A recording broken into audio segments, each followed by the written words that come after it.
Hello everyone, कैसे हैं आप सब। उम्मीद है आप सब अच्छे होंगे। फ्रेंड्स, आज की वीडियो में हम डिस्कस करेंगे BA program first semester economics व्यष्टिगत अर्थशास्त्र के सिद्धांत फर्स्ट। इसका फर्स्ट चैप्टर मैं ऑलरेडी अपलोड कर चुकी हूँ, अर्थव्यवस्था की केंद्रीय समस्याएं। अगर आपने वो नहीं देखा तो उसकी वीडियो चैनल के प्लेलिस्ट में मिल जाएंगी। आज हम करेंगे चैप्टर 2, कीमत परिक्रिया, मांग तथा पूर्ति विश्लेषण, price mechanism, demand and supply analysis. मानवीय इच्छाएं असीमित होती हैं। मानवीय इच्छाएं जो हैं वो असीमित होती हैं, सीमित नहीं होती। यानी कि हमें एक चीज मिल जाती है तो हम दूसरे की कामना करने लगते हैं, दूसरे की इच्छा करने लग जाते हैं। तो हमारी इच्छाएं क्या है? असीमित है। मानव की इच्छा क्या है? असीमित है। लेकिन उन इच्छाओं को संतुष्ट करने के लिए उसके पास साधन सीमित होते हैं। लेकिन उन इच्छाओं को संतुष्ट करने के लिए, उन इच्छाओं को प्राप्त करने के लिए हमारे पास साधन जो है वो सीमित हैं। साधनों के सीमित होने के कारण आर्थिक समस्या उत्पन्न होती है, और जब साधन सीमित होते हैं तो उसी के कारण क्या होती है? आर्थिक समस्या उत्पन्न होती है, इकोनॉमिक प्रॉब्लम होती है, जिन्हें हम केंद्रीय समस्याएं कहते हैं। जिन्हें हम क्या कहते हैं? केंद्रीय समस्याएं, सेंट्रल प्रॉब्लम्स कहते हैं। एक पूंजीवादी या स्वतंत्र बाजार अर्थव्यवस्था में इन समस्याओं का समाधान कीमत परिक्रिया के द्वारा किया जाता है। और एक पूंजीवादी अर्थव्यवस्था में या स्वतंत्र बाजार में इन समस्याओं का समाधान जो है वो कीमत की जो प्रोसेस होती है उसके द्वारा किया जाता है, यानी कि प्राइस प्रोसेस के द्वारा किया जाता है। प्रत्येक वस्तु या सेवा की एक कीमत होती है। प्रत्येक वस्तु या जो सेवा हम दे रहे हैं तो उसकी एक कीमत होती है, उसका एक प्राइस होता है। मुद्रा के चलन के पूर्व वस्तुओं का एक दूसरे के लिए आदान प्रदान किया जाता था। जब पहले मनी का यूज नहीं होता था, मुद्रा का यूज नहीं होता था, तो उसके लिए क्या किया जाता था? बार्टर सिस्टम का यूज किया जाता है, यानी कि एक वस्तु के बदले दूसरी वस्तु ली जाती थी। तो उसी को क्या कहते थे? बार्टर सिस्टम कहते थे। लेकिन हम अब प्राइस है, पैसे हैं, तो उस पैसे के माध्यम से हम वस्तुओं को खरीदते हैं। तो मानव की जो इच्छाएं हैं वो असीमित है, लेकिन उन इच्छाओं को पूरा करने के लिए हमारे पास साधन जो है वो सीमित है। तो उसी को जो ये सीमित है साधन, तो इसी की क्या होती है? प्राइस के माध्यम से इसको कंट्रोल किया जाता है। तो इसके लिए जो प्रॉब्लम क्या बनती है? सेंट्रल प्रॉब्लम बन जाती है, ये आर्थिक समस्या उत्पन्न करती है। तो इसी आर्थिक समस्या को जो उत्पन्न हो रही है उसको ठीक करने के लिए क्या किया जाता है? प्राइस का यूज किया जाता है। यानी प्राइस जो है वस्तु या जो भी सेवा लेते हैं वो किसके माध्यम से लेते हैं? पैसों के माध्यम से लेते हैं। पहले वस्तु का एक्सचेंज किया जाता था, लेकिन अब क्या किया जाता है? पैसे दिए जाते हैं और हमें सेवा या जो हमें वस्तु खरीदनी है वो हम खरीद सकते हैं। तो इसी को क्या कहते थे? वस्तु विनिमय प्रणाली, यानी कि बार्टर सिस्टम ऑफ एक्सचेंज कहते थे। लेकिन मुद्रा के आविष्कार के बाद वस्तुओं और सेवाओं का मूल्य कीमत के रूप में व्यक्त किया जाता है। लेकिन अब क्या किया जाता है? जब से मुद्रा का आविष्कार हुआ है, पैसे का आविष्कार हुआ है, तब से क्या किया जाता है? कोई भी वस्तु या सेवा लेने के लिए हमें मूल्य यानी कि कीमत के रूप में उसको व्यक्त किया जाता है। यानी कि हम प्राइस पे करते हैं और हमें जो वस्तु लेनी है या सेवा लेनी है वो हमें मिल जाती है। वस्तुओं और सेवाओं की कीमतों को संयुक्त रूप से कीमत परिक्रिया, प्राइस मैकेनिज्म कहते हैं। क्या कहते हैं? कीमत परिक्रिया कहते हैं, जो कि हम वस्तुओं और सेवाओं को संयुक्त रूप से खरीदते हैं या यूज करते हैं, उनको क्या कहते हैं? कीमत परिक्रिया कहते हैं। किसी वस्तु की कीमत उस वस्तु की मांग तथा पूर्ति के द्वारा निर्धारित होती है, और किसी वस्तु की जो कीमत है उस वस्तु की मांग कितनी है, उसकी सप्लाई कितनी है, उसके द्वारा ही निर्धारित की जाती है। फॉर एग्जाम्पल, आपको एक पेन खरीदना है, ठीक है। पेन खरीदने के लिए पेन की डिमांड कितनी है उसके हिसाब से तो पेन का प्रोडक्शन होगा। लेकिन अगर पेन की जो डिमांड है वो ज़्यादा है तो प्राइस क्या होगा? उसका हाई हो जाएगा। और अगर पेन की जो डिमांड है वो कम होती है तो प्राइस क्या होगा? वो कम हो जाएगा। तो किस प्रकार से उस पेन की जो प्राइस तय किया जा रहा है वो किस पे किया जा रहा है? सप्लाई और डिमांड के माध्यम से किया जा रहा है। यानी कि जैसे जैसे मांग बढ़ती है तो प्राइस कम हो जाता है, जैसे जैसे प्राइस कम होता है तो डिमांड बढ़ने लगती है, ठीक है। जब हम मांग तथा पूर्ति विश्लेषण को विस्तार में समझेंगे तो यह बताएंगे कि किस प्रकार से वस्तु की मांग और पूर्ति उस वस्तु के संतुलन कीमत निर्धारित करती है। कैसे कि उसका वस्तु का इक्विलिब्रियम चेक किया जाता है, उसका संतुलन कीमत निर्धारित की जाती है जैसे जैसे वस्तु की मांग और पूर्ति बदलती है, ठीक है। देखते हैं मांग विश्लेषण, डिमांड एनालिसिस। मांग का अर्थ। अब डिमांड का अर्थ क्या होता है? मांग का अर्थ, मांग का मीनिंग क्या है?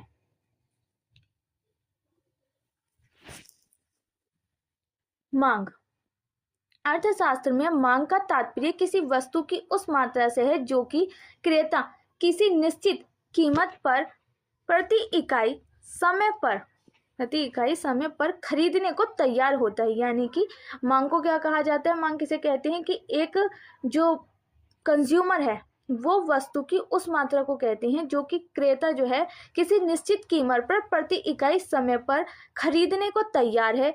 इसलिए अर्थशास्त्र में मांग का तात्पर्य सिर्फ इच्छा या आवश्यकता से नहीं है। मांग का जो अर्थ है, मांग का जो तात्पर्य है वो सिर्फ इच्छा या उसके आवश्यकता से नहीं है, उसके प्राइस से है।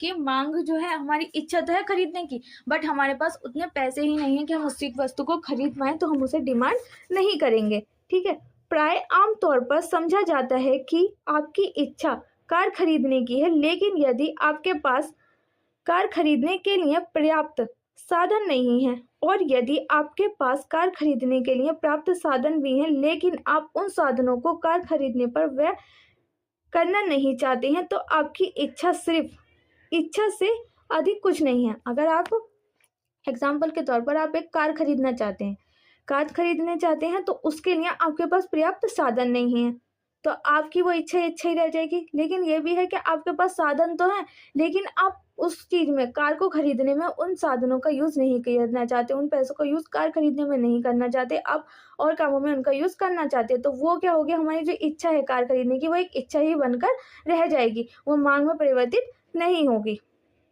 इसे आप मांग नहीं कह सकते। हम इसे क्या कह सकते हैं? मांग नहीं कह सकते हैं, क्योंकि हमारी जो इच्छा थी बस वो इच्छा ही रह गई, क्योंकि हम एक कार खरीदना तो चाहते हैं पर उसके लिए साधन यूज नहीं करना चाहते, या हमारे पास साधन है ही नहीं उसको खरीदने के लिए, तो उसको हम डिमांड नहीं कहेंगे, मांग नहीं कहेंगे। किसी वस्तु की मांग हमेशा निर्दिष्ट कीमत तथा समय की इकाई पर ही व्यक्त की जाती है। समय की इकाई एक दिन, एक सप्ताह, एक महीना, एक वर्ष आदि हो सकती है। और समय की इकाई क्या हो सकती है? एक दिन हो सकती है, एक हफ्ता हो सकती है, एक महीना हो सकती है, एक साल भी हो सकती है।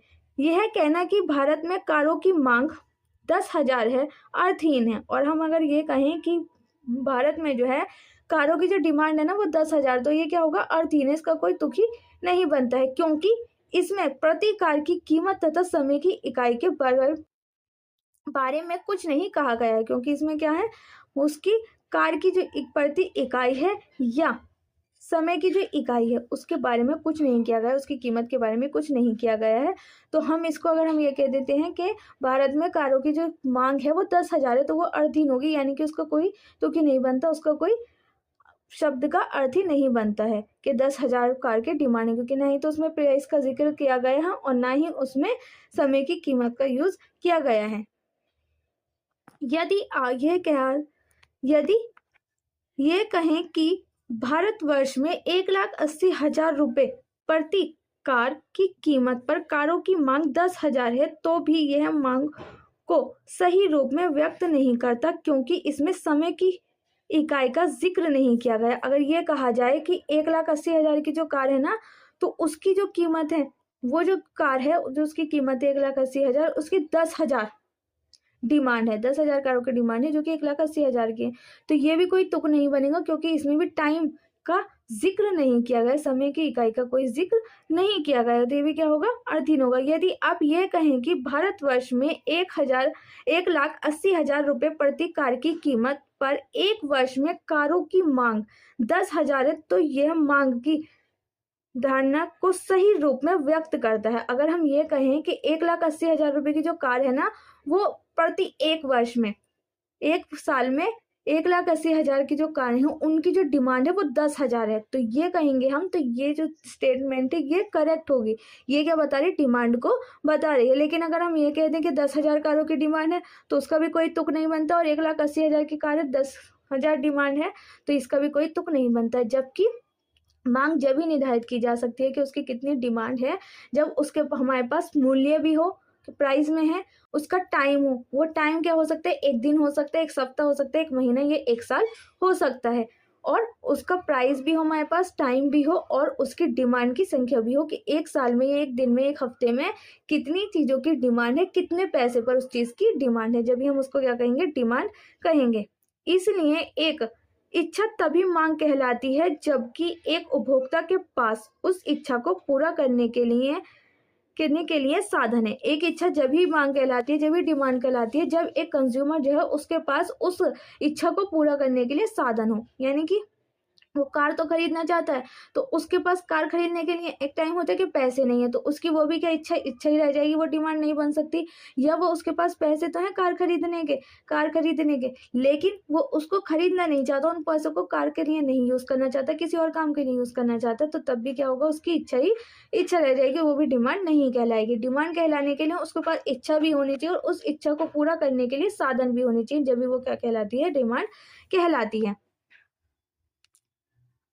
ठीक है, वह उन साधनों को उस वस्तु की किसी निर्देशित कीमत तथा समय की प्रति इकाई पर खरीदने के लिए वह करने को तैयार है। आपकी कार खरीदने की इच्छा तभी मांग कही जा सकती है जबकि आपके पास कार खरीदने के लिए प्राप्त साधन है। अभी ने मैंने बताया कि हम मांग डिमांड जब भी कहला सकती है जब हमारे पास उस डिमांड को पूरा करने के लिए साधन भी उपलब्ध हो। ठीक है, तथा उन साधनों को कार की किसी निर्दिष्ट कीमत पर खरीदने के लिए आप प्रति इकाई खर्च करना चाहते हैं, तभी वो क्या कहलाएगी, डिमांड कहलाएगी। आपके पास 2 लाख रुपए हो सकते हैं, लेकिन यदि आप 1,80,000 रुपए प्रति कार की कीमत पर तथा समय की इकाई विशेष 1 दिन 1 सप्ताह आदि पर आप कार खरीदने को तैयार नहीं हैं, तो हम यह नहीं कह सकते कि आपकी कार की मांग है। अगर आपके पास 2 लाख रुपए हैं, 1,80,000 की जो कार है वो आप उसे खर्च करने में नहीं यूज़ करते हैं। 2 लाख रुपए में से 1,80,000 की जो कार है प्रतिवर्ष, तो उसको खर्च करने में, खरीदने में आप खर्च नहीं करना चाहते हैं, तो वो जो है वो आपकी डिमांड नहीं कहलाएगी, क्योंकि डिमांड कब कहलाती है, टाइम, मनी और आपकी इच्छा हो किसी काम को करने की, खरीदने की कार को, तो जब भी वो क्या कहलाती है, डिमांड कहलाती है। नहीं तो वो डिमांड नहीं कहलाएगी, वो आपकी सिर्फ इच्छा ही रह जाएगी। मांग को निर्धारित करने वाले तत्व, मांग को निर्धारित करने वाले तत्व जो है वो आपके एग्जाम में बहुत ज़्यादा पूछे जाते हैं। एक तो इसको मांग को निर्धारित करने वाले तत्व कौन कौन से हैं, ये भी आपके एग्जाम में पूछे जाते हैं, और इसको प्रभावित करने वाले कारक कौन कौन से, डिमांड को कौन कौन से कारक हैं जो कि इफेक्ट करते हैं, कौन से एलिमेंट है जो कि इफेक्ट करते हैं मांग को, ये भी क्वेश्चन आपके एग्जाम में पूछा जाता है। तो पहले आपको क्या करना है, उसकी डेफिनेशन लिखनी है डिमांड की, उसमें एक आधा का एग्जाम्पल दे देना है, फिर उसके जो भी कारक पूछे जाएं, उसके तत्व पूछे जाएं कि उसको निर्धारित कैसे किया जाता है मांग को, वो लिखना है, या उसके प्रभावित करने वाले कारक या तत्व पूछे जाएं तो आपको वो लिखना है। लेकिन फर्स्ट ऑफ ऑल आपको डिमांड जरूर लिखनी है, उसकी डेफिनेशन जरूर लिखनी है। तो क्या है, मांग को निर्धारित करने वाले कारक, किसी वस्तु की मांग स्थिर नहीं रहती है, किसी भी मांग जो है, वस्तु जो है उसकी मांग जो है स्थिर नहीं रहती है, एक फिक्स प्राइस नहीं रहता, वो चेंज हो जाता है। आज की वीडियो में इतना ही फ्रेंड्स। अगर आपको किसी और टॉपिक पे वीडियो चाहिए तो आप मुझे कमेंट बॉक्स में बता सकते हैं। वीडियो कैसी लगी ये भी कमेंट बॉक्स में लिखकर ज़रूर बताना। मिलते हैं नेक्स्ट वीडियो में, जब तक के लिए stay healthy, stay safe. Thanks for watching.